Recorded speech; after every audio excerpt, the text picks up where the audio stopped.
ओम शांति। अज मिठा मिठा श्री बाबा ब्रह्मा के तन द्वारा चवंता मीठे मीठे बच्चे बाप तो मिठे मिठे सिकी लॾे ॿारनि खे हाणे मां वरी खां मिलण आयो। परमात्मा आत्माउनि सां हिकु बार परमधाम मां हेठि अची करे मिलण ईंदो आहे। असां भॻवान खे यादि कंदा आहियूं न, तूं अचु असां सां मिलण, असांजा दुख दूर कर। त वापसि चए थो एॾो जो मूंखे यादि था करो त मां ईंदो ज़रूरु आहियां, लेकिन मां जॾहिं ईंदो आहे न त कोटनि में कोई में बि कोई त मूंखे पहचाने सघंदो आहे। पोइ कोई में बि कोई मूंखे जो पहचानंदो आहे उन्हनि मां बि कोई में बि कोई मुंहिंजे मत ते हलंदो आहे। इहे सभु भॻवान खे एॾो सॾु था करूं, भॻवानु आयो आहे लेकिन ब्रह्मा जे तन में ईंदो आहे न, साधारण मनुष्य तन में ईंदो आहे। जीअं असांखे मनुष्य तन आहे न, जीअं असां रहूं था उहो ई हिते जेको हिकु मनुष्य हुयो ब्रह्मा, जंहिंजो नाम परमात्मा रखियो अथई, उहो हुन आत्मा जे तन में परमात्मा ईंदो आहे ऐं असांखे इहो ज्ञान ॾींदो आहे, असां सां मिलण ईंदो आहे। लेकिन हुन मनुष्य तन में, हुन साधारण तन में केरु पहचाने सघंदो आहे कि हा भई हिनजे शरीर में परमात्मा अची करे असांखे इहो ज्ञान ॾिए थो, असां सां मिले थो। जेका माण्हू हिन ज्ञान खे ॿुधंदा, जेसि ताईं ॿुधंदा ई न, सम्झंदा ई नहीं, त कीअं सम्झ में ईंदो भई हिन में भॻवानु अची करे असांखे ज्ञान थो ॾिए। छो जी दुनिया में त हिन समय अनेक प्रकार जा ज्ञान आहिनि, अनेक प्रकार जा मनुष्य ख़ुदि खे भॻवानु सम्झाए कि असां भॻवानु आहियूं, असां ख़ुदि खे पुॼाइनि था। अनेक प्रकार जी मतूं थी वियूं आहिनि न, त अहिड़े समय में भॻवानु ईंदो आहे ऐं उहो पंहिंजो ज्ञान ॾींदो आहे। कई माण्हू त इन रीति इहो ज्ञान न ॿुधंदा आहिनि, भई दुनिया में त ॾाढा ज्ञान आहिनि, अहिड़ा ॿुधाइण वारा त ॾाढा आहिनि, सभु ईअं ई चईंदा आहिनि। ईअं चई करे इन असली ज्ञान खे कोटनि में कोई में बि कोई पहचाने सघंदो आहे। छो जी अॼु दुनिया में ॾाढा गुरू संत सन्यासी निकिरी आहिनि। हर मनुष्य पंहिंजो पंहिंजो गुरू करे वेठो आहे। जंहिंजे शरीर में बाबा आया आहिनि, ब्रह्मा बाबा जे शरीर में जेका शिव परमात्मा आया, उहो ब्रह्मा पहिरियों सिंधी दादा लेखराज हुयो, उन 12 गुरू कया हुई। सोचो, उन 12 गुरू कया हुई। हुन खां पोइ परमात्मा हुनखे साक्षात्कार कराई। त जॾहिं परमात्मा हुनखे साक्षात्कार कराए पोइ विष्णु जो, त उहो सोचे पोइ शायदि मुंहिंजो गुरू मूंखे दर्शन थो ॾे विष्णु जे रूप में। त लेकिन परमात्मा हुनजे शरीर में अची प्रवेश करे हुनखे चईंसि कि न, तुंहिंजो गुरू न, इहो मां परमात्मा तोखे साक्षात्कार थो करायां कि तूं उहो ई आत्मा आहे जे सत्युग में कृष्ण जो पाठ वॼायो। तूं उहो ई आत्मा आहे जो राधे सां स्वयंवर करे नारायण ऐं राधे लक्ष्मी जो हुन पाठ वॼाई, तूं नारायण जो पाठ वॼाई, तूं विश्व जो मालिक हुई। हुन आत्मा खे परमात्मा साक्षात्कार कराए करे हुनखे इहे सम्झ ॾिनईसि, इहे ज्ञान ॾिनईसि कि तूं विश्व जो मालिक हुई। हाणे मां अची करे वापसि खां तोखे विश्व जो मालिक ठाहिण आयो आहे। हाणे मूंखे दुनिया में स्वर्ग जी स्थापना करणी आहे। त परमात्मा हुनजे शरीर में अची जॾहिं हुनखे इहे सभु ॻाल्हियूं ॿुधाईंसि, तॾहिं वञी उहा आत्मा जागी कि अरे मूंखे इहे सभु छा थो, केरु थो ॿुधाए इहे सभु। त उहो धीरे धीरे हुन परमात्मा खे पहचाने करे परमात्मा जे हिन ज्ञान खे, परमात्मा जे हिन कार्य खे सम्झी करे परमात्मा जे कार्य में मददगार थियो। छो जी एॾा सारा गुरू कयल हुया न, उहो भक्ति में ॾाढा हुयो। उहो मनुष्य आत्मा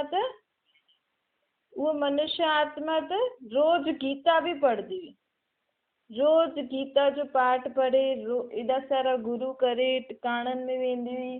असां त कुझु बि नथा करूं, लेकिन परमात्मा जंहिंजे शरीर में आयो उहो ॾाढी भक्ति बि कंदो, भले ट्रेन में काॾे वेंदो हुयो त बि उहो गीता पाठ ज़रूरु पढ़ंदो हुयो। एॾी भक्ति भाव वारी मनुष्य आत्मा जे शरीर में परमात्मा आयो ऐं हुनखे इहे सभु ज्ञान ॾियणु शुरू कई। त हुन मां ॿियनि माण्हुनि खे बि साक्षात्कार थियणु लॻियो कृष्ण जो। छो जी परमात्मा जॾहिं हुनजे शरीर में आयो त माण्हू हुन शक्ति हूंदी आहे त उहो जेको हुनजो असली रूप जो परमात्मा हुनखे ॾेखारण पियो चाहे त उहो माण्हुनि खे बि ॾेखारे पियो ॾे। त सोचे अरे त हीअ त कृष्ण आहे।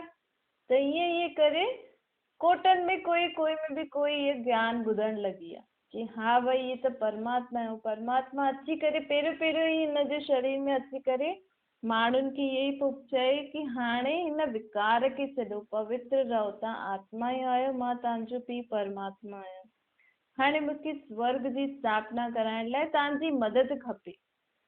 कहिड़ी मदद? भई पवित्र स्वर्ग जहिड़ी दुनिया त शुद्ध पवित्र हूंदी आहे न, त हुन दुनिया में वञण जे लाइ तव्हांखे हाणे पवित्र रहणो आहे, मनसा वाचा कर्मणा शुद्ध रहणो आहे, तॾहिं तव्हां हुन दुनिया में हली सघंदा आहियो।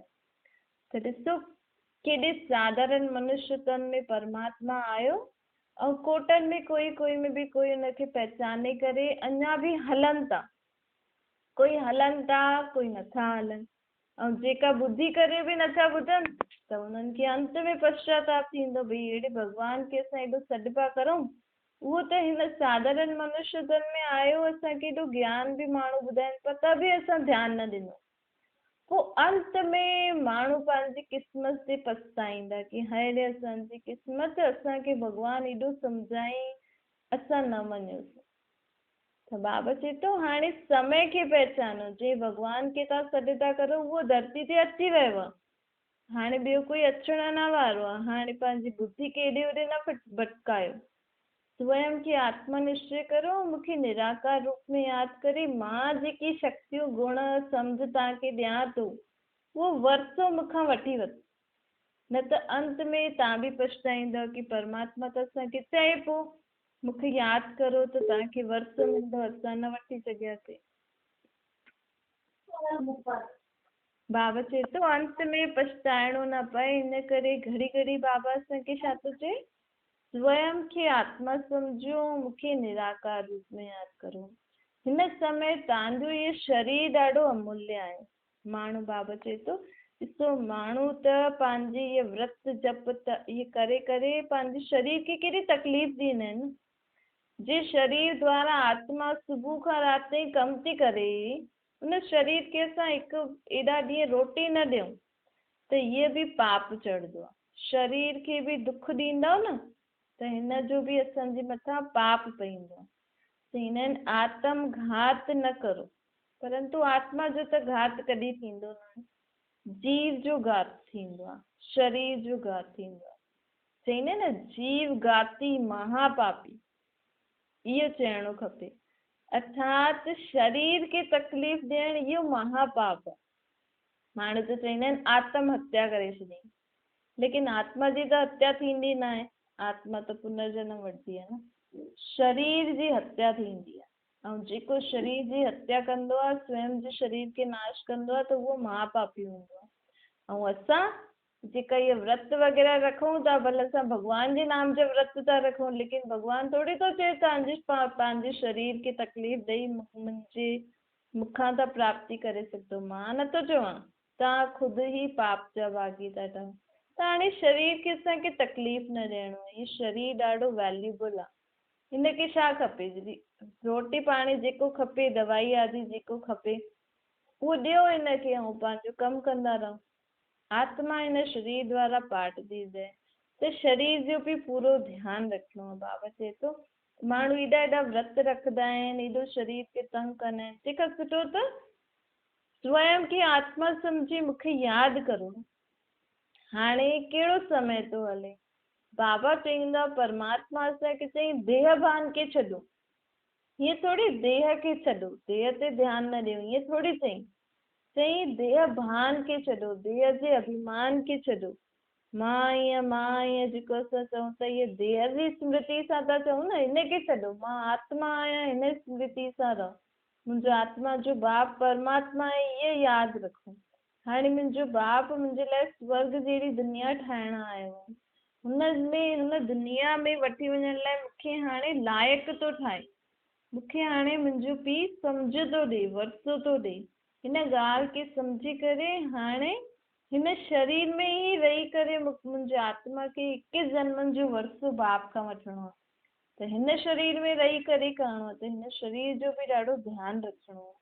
बाबा चए थो श्वास तो श्वास जॾहिं मूंखे यादि करे कर्म कंदव तॾहिं तव्हांजे पाप कर्मनि जे बोझनि सां तव्हां मुक्त थी सघंदव। छो कि द्वापर युग खां असां आत्माऊं जेका बि कर्म कया आहिनि उन्हनि जो बोझो असांजी आत्मा ते चढ़ियल आहे। त हाणे उहा जेको असां त अलाए कंहिंसां कहिड़ा कहिड़ा बुरा कर्म कया आहिनि असांखे त न पतो आहे, लेकिन परमात्मा जी शक्ति सां उहो हिसाब किताब चुकतो थी वेंदो आहे। के ॾाढो बीमार हुजे या कोई वॾी ॻाल्हि खां बची वञे त चईंदा आहिनि हिन त भॻवान रक्षा कई कि इहो बची वियो। कीअं? छो जो उहो भॻवान खे यादि था करे पोइ ॿिया हुनजे लाइ दुआ वग़ैरह अरदास वग़ैरह कंदा रहंदा आहिनि, त उन सां उहो हुनजो जेको बि हिसाब किताब थींदो आहे न उहो कटिजी वेंदो आहे। त हिकु परमात्मा में ई शक्ति आहे असांजे जन जन्मांतर जे पापनि सां असांखे मुक्त कराए सघंदो आहे। तव्हां सां कंहिंजो कहिड़ो हिसाब किताब आहे, ॾाढा दुख परेशानी थी अचे हुन आत्मा खां, त तव्हां निराकार रूप में परमात्मा खे यादि कंदव, हुन आत्मा सां क्षमा मांगे छॾंदव न, मन ई मन में परमात्मा खे यादि करे हुन आत्मा खे यादि करे चओ परमात्मा हिन आत्मा सां मुंहिंजो जो हिसाब किताब आहे हुनजे लाइ मां हिन सां क्षमा थी मांगा, हाणे बसि हिन सां मुंहिंजो जो हिसाब किताब आहे चुकतो थी वञे, लेकिन निराकार रूप में यादि करे। त परमात्मा में शक्ति हूंदी आहे कि असांजो हुन आत्मा सां जो हिसाब किताब आहे उहो चुकतो बि थी वेंदो आहे। परमात्मा में सर्व गुण सर्व शक्तियूं सर्व कलायूं आहिनि, सर्व प्रकार जो ज्ञान हुनमें आहे। दुनिया में जेतिरा प्रकार जा बि अॼु माण्हू छा छा था करनि, एॾी वॾियूं वॾियूं चीजूं बढ़िया बढ़िया चीजूं ठाहिनि थियूं, लेकिन उनजो ज्ञान बि परमात्मा में आहे। ये परमात्मा ई उन्हनि खे वरसो ॾिनो आहे न कि ये चीज ठाहियो, ये सम्झ उन्हनि खे भॻवान ई ॾिनी आहे। लेकिन हाणे माण्हू बढ़िया चीजूं था ठाहिनि था, लेकिन हुन सां दुख बि एॾो आहे त सुख बि आहे। लेकिन सतयुग में ये ही बढ़िया चीजूं कम में ईंदियूं, लेकिन उहा सदा सुख जे लाइ हूंदी। ॾिसो हाणे अञा थोरनि ॾींहंनि खां पहिरियों त हिते गैस आदि लाइट आदि ईअं थोरी हुई, इहे त जीअं त हाणे हाणे ठहियो आहे। कॾहिं खां ठहियो आहे? जॾहिं खां परमात्मा हिन सृष्टि ते ब्रह्मा जे तन में आयो आहे तॾहिं खां ई ये दुनिया में दिन प्रतिदिन प्रगति थींदी थी वञे, लेकिन सुठो बि आहे त हुन सां नुक़सान बि आहे। छो जो हितां जा माण्हू दुखदाई आहिनि न, त भले केतिरी बि चीजूं सुठियूं ठाहींदा, सोचदा असां सभिनि जे लाइ सुठो था करूं, लेकिन हुन में दुख जी ॻाल्हि समायल ई हूंदी आहे, छो जी दुख जी दुनिया आहे। लेकिन ये ही चीजूं सतयुग में ठहींदियूं, विमान वग़ैरह सतयुग में हूंदा, लेकिन हुते कॾहिं एक्सीडेंट न थींदो, हुते कॾहिं ईअं न थींदो कि कोई देवता विमान खणी वञी थो हले थो हवा में ऐं हुनजो विमान क्रैश थी वियो, ईअं न थींदो। हुते त बल्कि नंढा नंढा ॿारनि खे बि पंहिंजो पंहिंजो विमान हूंदो, बसि बटन दॿायो ऐं हलियो। जीअं हिते सड़कनि ते कारुनि जी गाॾियुनि जी लाइन थी लॻे, हुते सतयुग में ईअं आसमान में सभिनि जा विमान घुमंदा। एतिरी सुख जी दुनिया, उहो सुख जो सागर हाणे ठाहिण आयो आहे त हुनजी मत ते हलंदासीं तॾहिं त हुन सुख जी दुनिया में असांखे एंट्री मिली सघंदी न। सिर्फ़ु लिखण सां चइण सां फलानो स्वर्गवासी थी वियो थोरी थींदो आहे। पहिरियों स्वर्ग में वञण लाइ पढ़ाई करणी पवंदी आहे, स्वर्ग में वञण लाइ पंहिंजो संस्कार स्वभाव सुधारणा पवंदा आहिनि। स्वर्ग अर्थात सुख शांति जी दुनिया। अॼु असां स्वयं खे ॾिसूं, छा मां सदा सुख ऐं शांति जो जीवन जियां थी? त उन दुनिया में त मूंखे सदा सुख ऐं शांति में जीअणो आहे, उते त दुख आहे ई न। त मूंखे हाणे खां ई पंहिंजा संस्कार अहिड़ा ठाहिणा पवंदा कि मूंखे कहिड़ी बि ॻाल्हि में दुखी ऐं अशांत न थियणो आहे। चाहे कोई मूंखे केतिरो बि दुखी करण जी कोशिश करे, चाहे कोई मूंखे केतिरो बि अशांत करण जी कोशिश करे, चाहे केतिरो बि मुंहिंजी ख़ुशी खे गुम करण जी कोशिश करे, लेकिन मूंखे सदा सुख शांति ऐं ख़ुशियुनि में रहणो आहे। ये शक्ति ॾियण वारो केरु? परमात्मा। अगरि तव्हां परमात्मा सां अगरि सदा रहंदा, सम्झो तव्हांखे कोई कुझु चए बि थो, लेकिन अगरि तव्हां अंदरि बाबा खे यादि था करो त हुनजी ॻाल्हि जो असरु तव्हांखे न थींदो। या जॾहिं असां प्रैक्टिकल करे ॾिसंदासीं तॾहिं असांखे अनुभव थींदो। अगरि मां सॼो ॾींहुं बाबा सां गॾु ई कर्म कंदी रहींदमि, हर संबंध निभाईंदी रहींदमि, त कोई कहिड़ी बि ॻाल्हि कॾहिं बि अची वई त मूं वटि त मूंसां गॾु त सुख जो सागर आहे न, त हुन समय बि मूंखे दुख जी फीलिंग न ईंदी। सुख शांति ख़ुशियुनि जी दुनिया में वञण जे लाइ, स्वर्ग में वञण लाइ हाणे खां ई असांखे स्वयं जो संस्कार सुभाउ मिठा ठाहिणा पवंदा।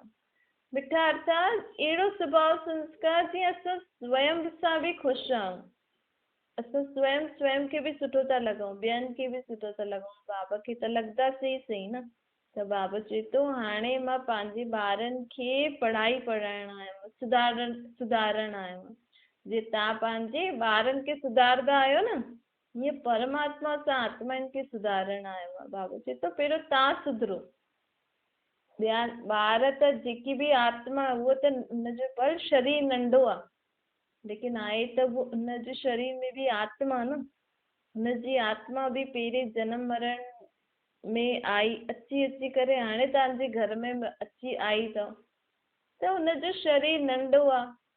त असांखे बि बाबा ईअं ई थो चए कि जेसिताईं आत्मा जो ऑर्गन्स वॾा न थींदा आहिनि न, त आत्मा में उहा सम्झ वधंदी न आहे।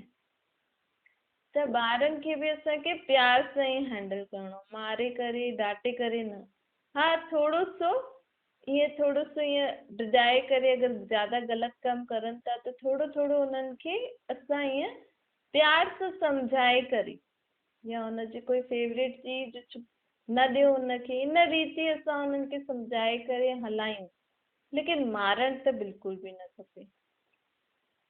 परमात्मा सर्व जो सदगति दाता हिकु बाप हाणे असांजे लाइ नई दुनिया जी स्थापना थो करे, हेवन स्वर्ग जी स्थापना करण थो अचे। स्वर्ग कॾहिं स्थापन थींदो हिते, जॾहिं इहो नर्क विनाश थींदो, त नर्क खे हाणे पहिरियों ख़तमु करिणो पवंदो, तॾहिं त स्वर्ग ईंदो।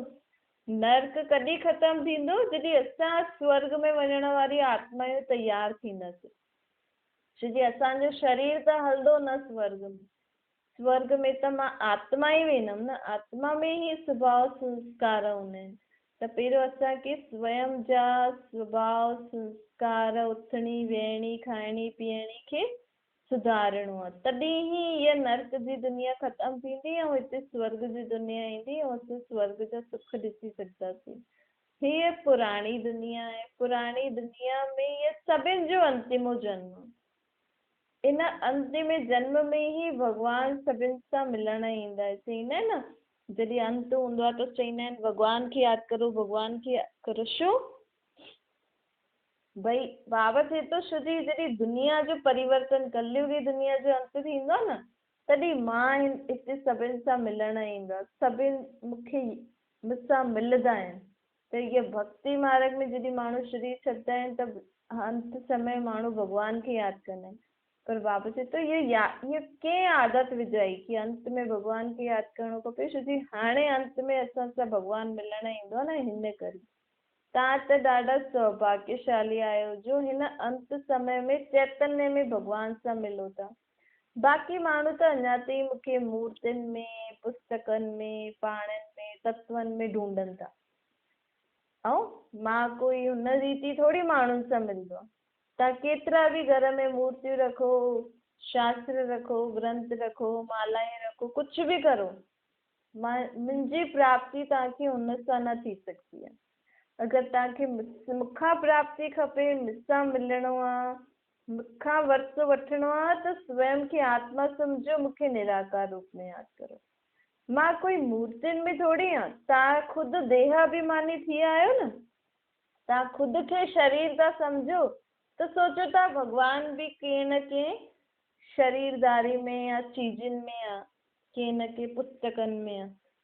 पर मां त निराकार, तव्हां बि आत्मा निराकार, तव्हां ख़ुदि पंहिंजे पाण खे आत्मा नथा सम्झो त मूंखे बि निराकार रूप में नथा यादि करो। इन करे बाबा जॾहिं ईंदो आहे न, त पहिरियों असांखे पंहिंजो परिचय ॾींदा, भई तव्हां त आत्मा आहियो, शरीर थोरी आहियो।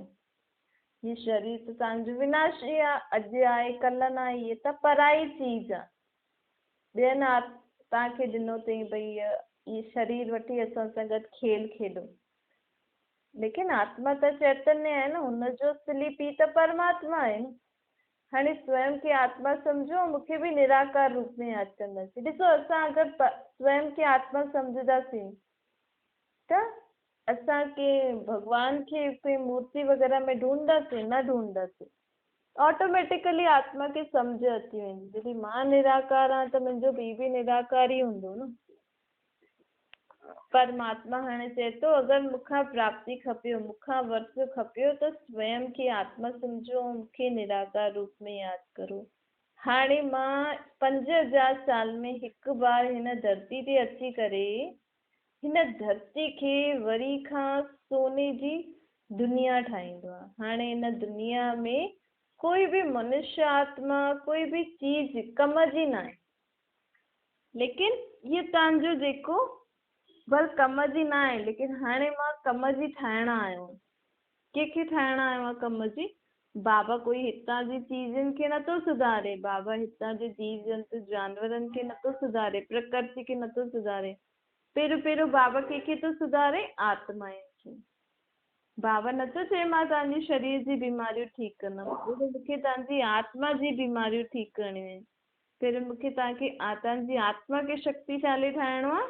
बाक़ी सभु त हिते ख़तम थी वेंदो, तव्हांजे शरीर सहित सभु पुराणी चीजूं ख़तम थी वेंदियूं। पोइ सत्युग में तव्हांजी आत्मा वेंदी ऐं नई चीजूं तव्हांखे मिलंदियूं। त हिन करे बाबा चए थो, हिन समय कहिड़ी बि चीज सां दिलि न लॻायो। सिर्फ़ु असांजी दिलि कंहिंसां लॻल हुजे?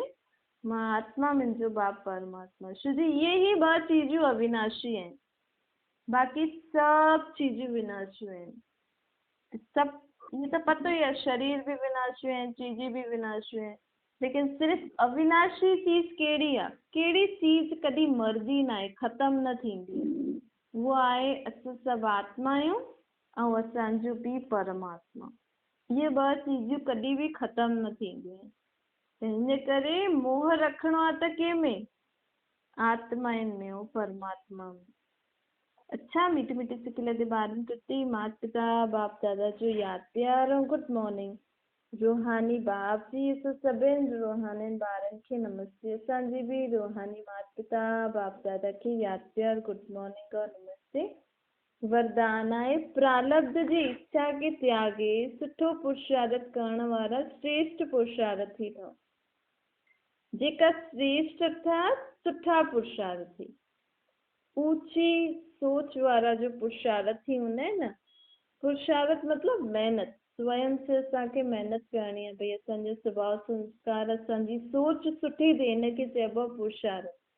जेका श्रेष्ठ पुरुषार्थ हूंदा आहिनि न, उहो सदा पंहिंजे पाण खे सुधारण जी कोशिशि कंदा आहिनि। इहे न सोचंदा आहिनि कि मां एॾी महिनत करां थो, भॻवान खे यादि करां थो त मूंखे सुख मिले, शांती मिले, मुंहिंजा स्वभाव संस्कार जल्दी परिवर्तन थियनि। न, मूंखे सदा उहो ई करिणो आहे जीअं परमात्मा मूंखे चए थो।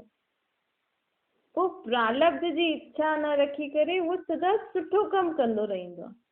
हाणे परमात्मा असांखे चए थो तव्हां सभिनि खे सुख ॾियो, त असां परमात्मा जी श्रीमत खे मञूं था न, असां सभिनि खे सुख ॾियूं था, लेकिन साम्हूं वारो मूंखे सुख ॾे न ॾे उहो मूंखे इच्छा न रखणी आहे। मूंखे पंहिंजी महिनत उहो ई करणी आहे जो मूंखे परमात्मा ॾे थो, चए थो।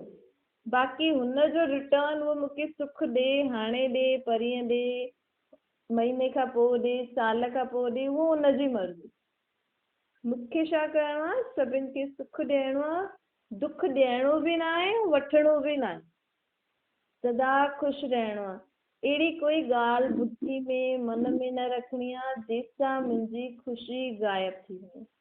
त इहे पुरुषार्थ जॾहिं असां कंदा वेंदासीं बिना इच्छा सां कि उहो बि मूंखे सुख ॾे, उहो बि मूंखे शांती ॾे, उहो बि मूंखे ख़ुशियूं ॾे, न, मूंखे सत्युग में वञी करे देवता ठहिणो आहे त मूंखे सभिनि खे ॾियणो आहे। इहे संस्कार मूंखे हाणे खां ई पंहिंजे अंदरि भरणा आहिनि। कोई मूंखे ॾे न ॾे इहा आस न रखणी आहे। त असां ऊचा सुठा पुरुषार्थी थी वेंदासीं, परमात्मा जे चए ते हलण वारा आज्ञाकारी ॿार ठही वेंदासीं। स्लोगन आहे, साधन कमल पुष्प समान ठही करे यूज़ करो, छो जो इहे तव्हांजे कर्म योग जो फल अथव। जेतिरो जेतिरो असां बाबा खे यादि करे कर्म कंदासीं न ओतिरो असांजे जीवन में चीज़ूं वधंदी वेंदियूं। मतिलबु वो आपे ई असांखे जेकी चीज़ खपे उहा असांखे मिली वेंदी। लेकिन बाबा चए थो उहा चीज़ तव्हांखे मिली वई त तव्हां हुनखे कमल पुष्प समान यूज़ कजो, हुनजे वश न थी वेंदो। अरे वाह इहा चीज़ त मूंखे खपे मिली वई, त असांखे सिर्फ़ु हुन चीज़ सां बुद्धि योग न लॻाइणो आहे, पहिरियों बाबा खे शुक्रिया चइणो आहे ऐं हुनखे बाबा जी यादि में रही करे हुनखे हुन नई चीज़ खे बि कम में लाइणो आहे।